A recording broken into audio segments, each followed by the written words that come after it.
السلام علیکم و رحمت الله و برکاته. عزیزای دل، در یک مسئله ما میخوام با شما هم صحبت بشم و این هم مسئله خیلی مسئله مهم است برای آینده دنیایی که ما و شما قرار داریم. نگاه بکنید، این وضعیتی که جمهوری مردمی چین به یک طرز پیش رفته ایستاده است که حد و حسابش دنیا رفته نرفته ایستاده است.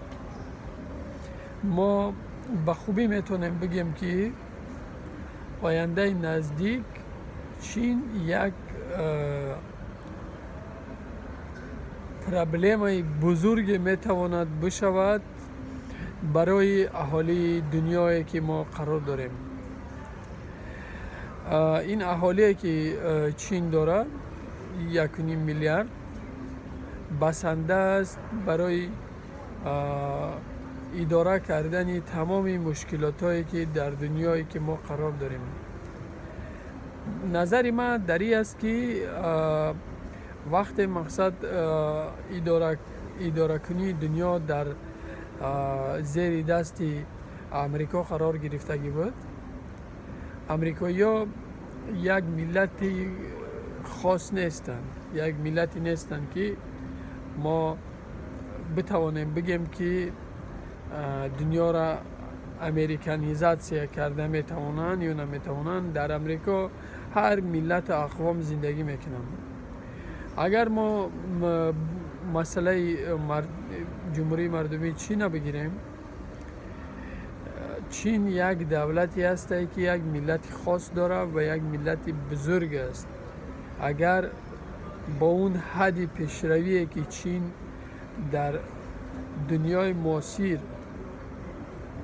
قرار داره، اگر رونق بگیره، آینده یک 10 ساله 10-20 ساله آخر ده چین در دنیا یک مشکلات بزرگ را به بار میاره. به خاطر چی؟ به خاطر که الان هم چین با تمام کشورهای همسرحد خود مشکلات های مرزی داره و این مشکلات های مرزی باعث می شود که ما با باوری صحیح بگیم که جمهوری مردمی چین آینده نزدیک یک دولتی خیلی، گرچنده که الان نه، یک دولت خیلی توتالیتری است و یک دولت خیلی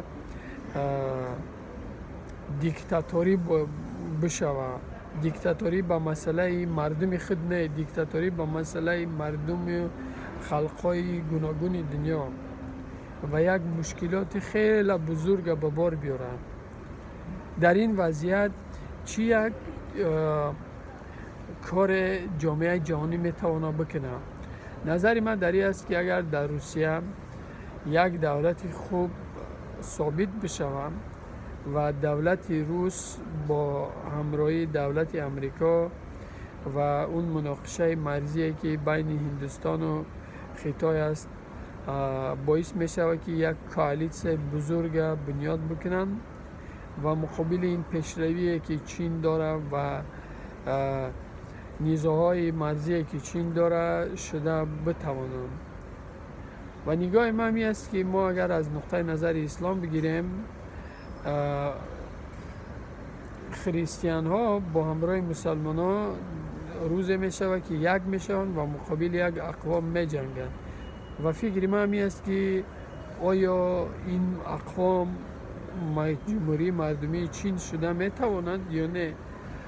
من نظر من می است که با کلی اگر ما پیشروی جمهوری مردمی چین را ببینیم، می توانیم بگیم که جمهوری مردمی چین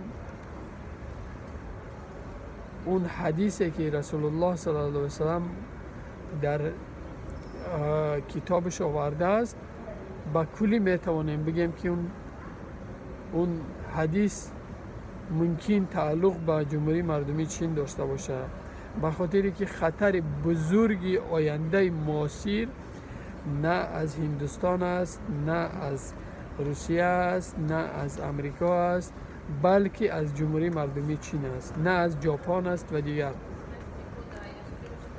در این وضعیت فلاکتباره که دنیای معاصر مبتلای خیلی مشکلات های بزرگ است و در برابر دیگرگونی های تکنولوژی، در برابر دیگرگونی های سرحدی، در برابر با اون شماره خیلی بزرگ پیشرفتن دنیا و این مشکلاتی که خطری خیلی بزرگ از طرف خطای، ما میتونیم بگیم که هر یک دولتی که همسرحد با جمهوری مردمی چین است، گفتی روسا перед ним стоит очень серьезные вызовы. И в этой ситуации надо, чтобы каждая нация заботилась о себе и чтобы они создали мощную коалицию против Китая. Потому что Китай сегодня является основной угрозой мирового сообщества. Этот союз, который сегодня мы видим между Китаем и Россией, она не будет вечным, она временная. Я думаю, что для Америки будет лучше, чтобы Китай был с Россией.